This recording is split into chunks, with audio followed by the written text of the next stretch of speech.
गुजरात की जनता के बीच नशा एक बड़ा मुद्दा बनकर उभर रहा है।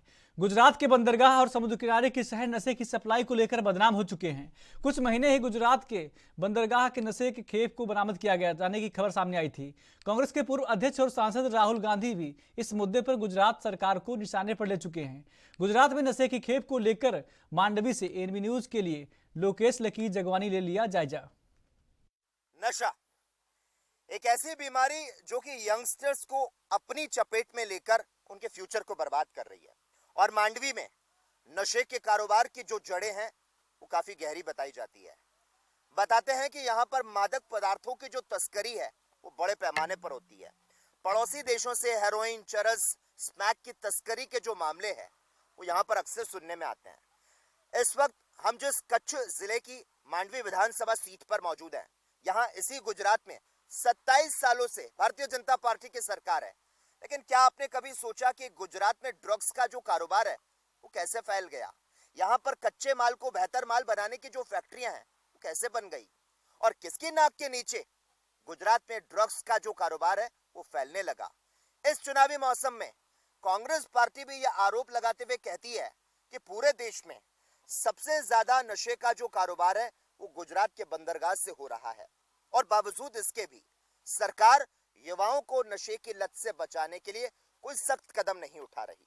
दरअसल नारकोटिक्स कंट्रोल ब्यूरो जो है वो साल भर में यहाँ पर अलग अलग छापेमारी करता है और उसमें सैकड़ों करोड़ की ड्रग्स की बरामदगी होती है। तो क्या आप जानते हैं कि ऐसे मांडवी या फिर समुद्री रास्तों से ही ड्रग्स क्यों आता है? और भारत में ये जो ड्रग्स है वो आता कहां से है?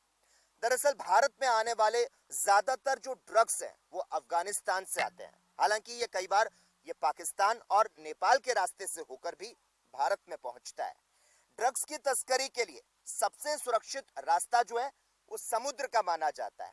अक्सर ये देखा जाता है कि फर्नीचर, इलेक्ट्रॉनिक सामान और जो बड़े पार्सल होते हैं और कई बाकी की जो चीजें होती है उसमें ड्रग्स को छिपाया जाता है। अफगानिस्तान से आने वाले ड्रग्स को भारत पहुंचाने के लिए ईरान के बंदरगाह की मदद ली जाती है।